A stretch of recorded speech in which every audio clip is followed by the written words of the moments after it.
The ratings and reviews on Thunderbolt are pretty high, but are they real? The answer might actually surprise you, but to understand what I mean, we have to take a couple of steps back. Let's start by talking about the movie itself. No spoilers, no expectations, and with a completely open mind, I decided to watch the movie. And was it actually good? Honestly, yeah. The movie was actually good for a number of reasons, and obviously we're gonna go through each and every single one of them before making a conclusion. The one thing this movie has, which I feel like a lot of movies these days don't, is the steady pacing. I cannot explain how happy I am that the movie actually sets everything up pretty well. Let me give you an example. Sonic the Hedgehog 3. The movie feels very fast paced. It feels like everything is just happening with no explanation whatsoever. The Thunderbolts, however, it feels like they're setting everything up slowly for everything to make sense in the later parts of the movie. Also, the characters. These characters actually have some charisma, actually have some depth, actually have some humor. I think it's because of the actors and obviously the writing. Now, there's so much I want to talk about when it comes to writing, but before we do that, let's quickly gloss over some of the characters. We're gonna talk about the ratings. Don't worry about it, okay? Bucky made an appearance, which was kind of cool, I guess.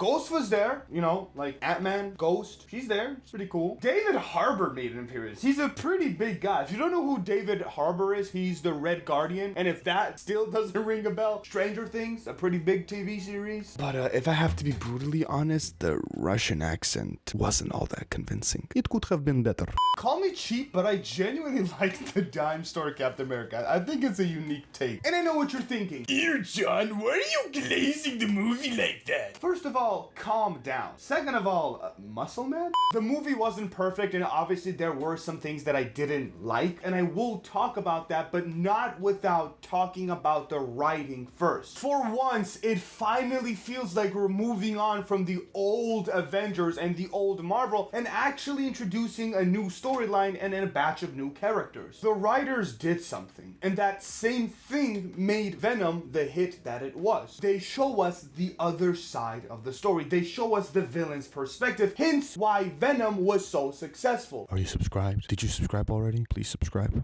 The movie's actually very grounded. It's very down to earth. It's less PG-13 and more serious. By serious, I mean it's more sinister. It's more gruesome. The fights don't feel too CGI-y, if that makes sense. These are the Thunderbolts, and while it's not as famous as the Avengers, it's definitely a fresh take, and it's something that I can actually appreciate. And I know what you're thinking. Oh no, bro, you are absolutely sexist and you don't want women in the movie. Okay, seriously, who let Muscle Man onto the channel? Yes, the main character is a female. Yes, the main villain is the female. But no, it doesn't feel like the whole movie is oriented around girl power and women rights and that feminism bullshit. And the movie has some genuinely good plot twists, some of which actually managed to surprise me. It didn't feel too predictable. It's not your average or old school, if you will, superhero movie. It actually feels like something different. And speaking of different, I cannot talk about the movie without talking about Sentry. It's so interesting to actually see a hero that has a dark side. It was even cooler to watch Void take over. And can I just talk about how cool his design is? This black shadowy figure,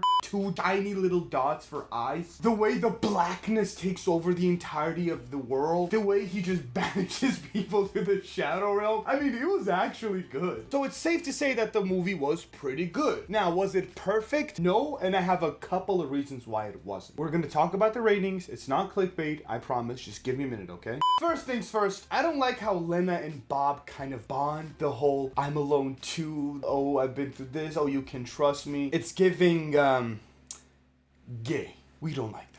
Though the movie is pretty well paced, we don't get an explanation to everything, or we do get an explanation, but it's way later down the line, which is a little iffy for me. Speaking of iffy, I think they could have worked on the ending a little better. Just think about it, the movie that's all about bloodshed, the movie that's all about the dark side of the hero world, the true villain Void almost takes over the entirety of the world, and they stop him with a group hug.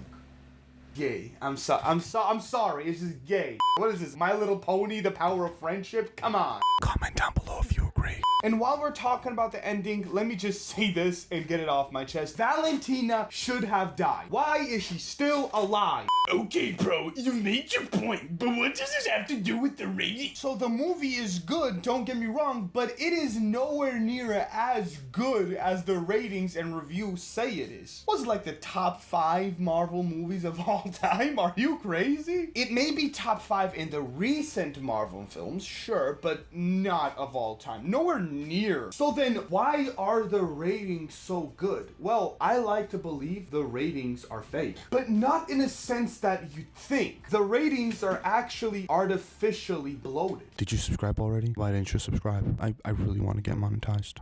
You see, every single recent Marvel movie has been a flop after flop after flop. It genuinely felt like Marvel was cooking up the same dish for us, except every time it was more and more burnt. And that's the thing. The more you eat that dish, the lower your standards are going to get. Likewise, every flop that Marvel brought to us lowered our standards more and more and more. So for me and you, the Thunderbolts was a good movie. But for the average Marvel fan that's been experiencing flop after flop after flop, this movie is absolute peak cinema. Why? Because their standards have been lowered over and over and over. Now, this could be because Marvel finally listened to the constructive criticism and actually learned from their mistakes. Or maybe, just maybe, Marvel was purposefully serving up this dog shit excuse of content to lower your standards and then finally come up with something fresh and new that's not only good but has boosted ratings because the standards of the audience is lowered. So are the ratings fake? Are they artificially boosted? Did Marvel plan all this all along, or is it just one of those weird conspiracy theories that a stranger on the internet has? Comment what you think down below, and while you're at it, do me a favor and subscribe.